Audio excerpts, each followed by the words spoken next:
Two drivers, topless in the Sakir paddock, and one driver doing an ad hoc photo shoot behind a marquee in the car park. I'll tell you more in just a moment.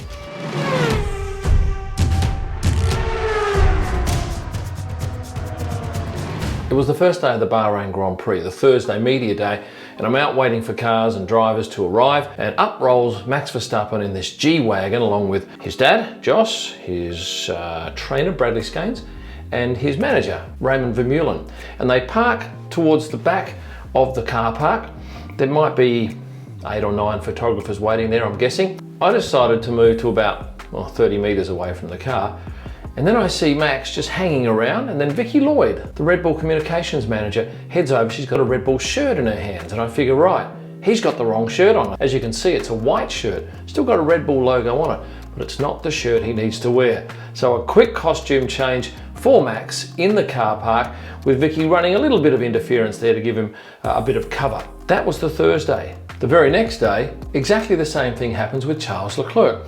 But this time I had a little bit of a heads up because one of the Ferrari guys was out there waiting for several minutes with a freshly ironed Ferrari shirt in his hand. So I figure one of the drivers has probably left their shirt behind or needed a new one. Sure enough, Charles gets in, he parks towards the end of the car park, right away from where us photographers are, and he proceeds to get changed there.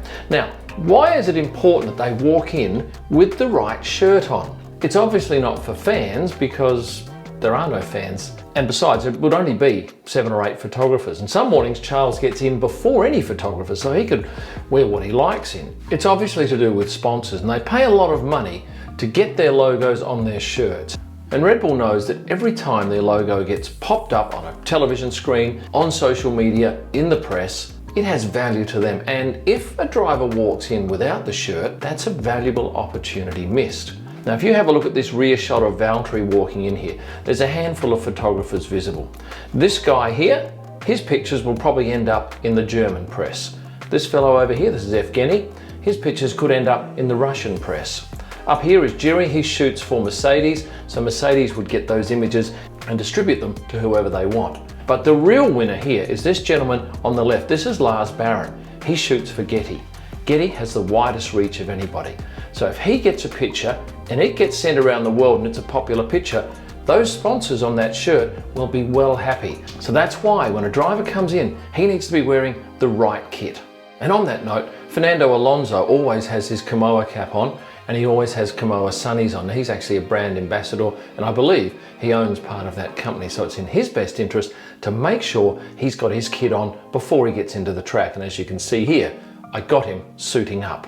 While we're on the subject of logos being seen in the media, face masks have been a marvelous boon for every single sponsor. If you can get your logo on a driver's face, that's pretty much the pinnacle of exposure. And while we're talking about logos and messages on clothing, did you notice the RIP Sheriff message on both Pierre Gasly's helmet and Charles Leclerc's?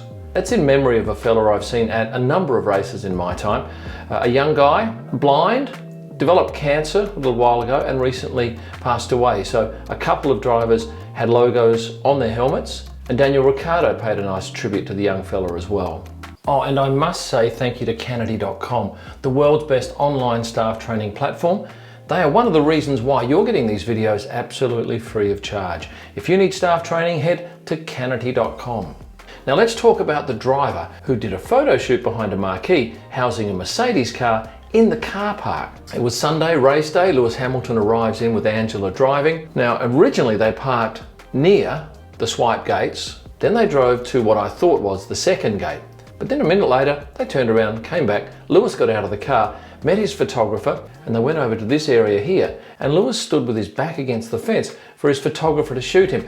It didn't look like a very nice background to me, but no doubt he got the shots he wanted. He then went behind the marquee, which was completely out of sight to me, and then inside the marquee, posing against the safety car, which is a Mercedes. After that, he just walked straight into the paddock.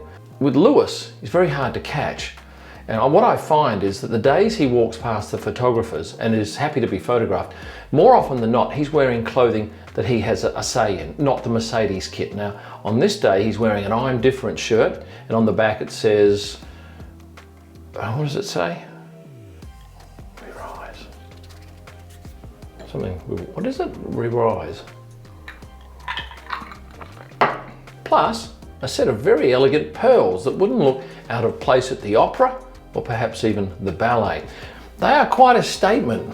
I don't think you'd find Kimmy wearing pearls. I think you've got to be a special sort of person. And Lewis is definitely out there, and I think that's why he's so popular in many fronts, is because he's not frightened to take a risk. Remember that pink suit he wore last year? I can't show you any pictures because I wasn't there.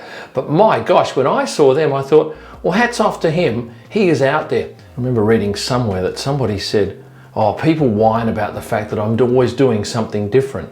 And I look at all those people and think, they're all doing exactly the same thing.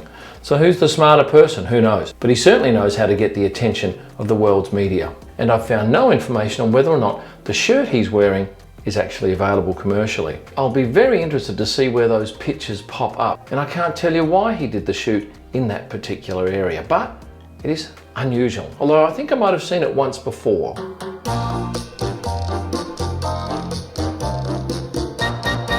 Don't ever assume that buying duty-free alcohol in any airport is going to be cheaper than what you'll get it for in the country that you're traveling to.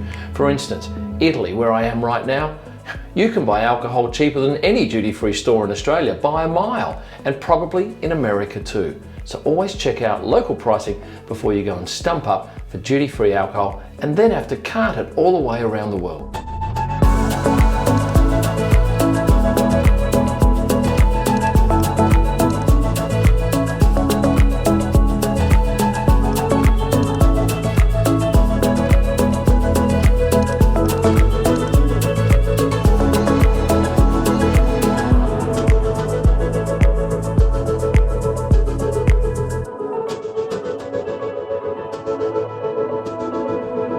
Harking back to the Bahrain Grand Prix, what do you think the crowd numbers were like? Because there were only two stands, the main stand and the stand at turn 1, that were able to be used. I figure, and these pictures will give you a rough idea, that there'd be no more than 2,000, maybe 2,500 people in total who watched the race. And those people in the stands had to have been vaccinated for at least 2 weeks, or who had had COVID and been free of it for 2 weeks.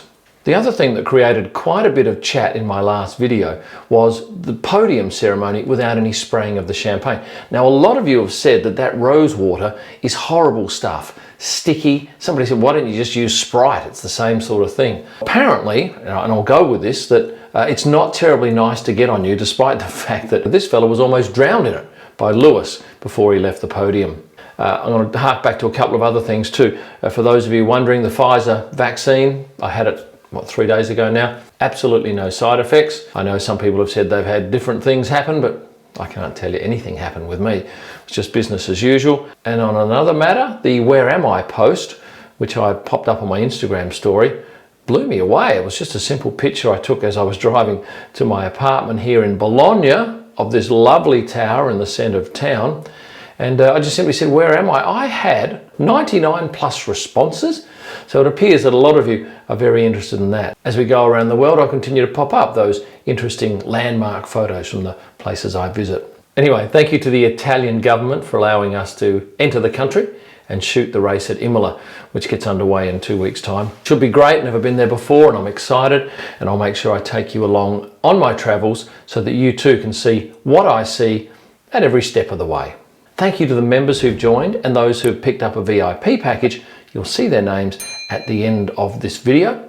You can find all of my pictures at prostarpics.com and download them there. My books, F1 Driver photo books, you'll get them at kimellman.com. And yes, they do feature images from the Bahrain Grand Prix and testing. And you'll find my best pictures on Instagram at kimellman. Thanks for watching and stay passionate.